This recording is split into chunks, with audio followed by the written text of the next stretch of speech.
Hi, it's me again with CorelDRAW tips and tricks. And when you're using one tool to the next, like right now I've got the pick tool and I'm going to go to the zoom tool.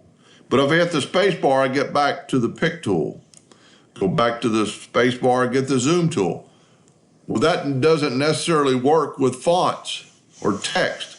Because if you're working with this text and you hit the space bar, you're going to space out your font.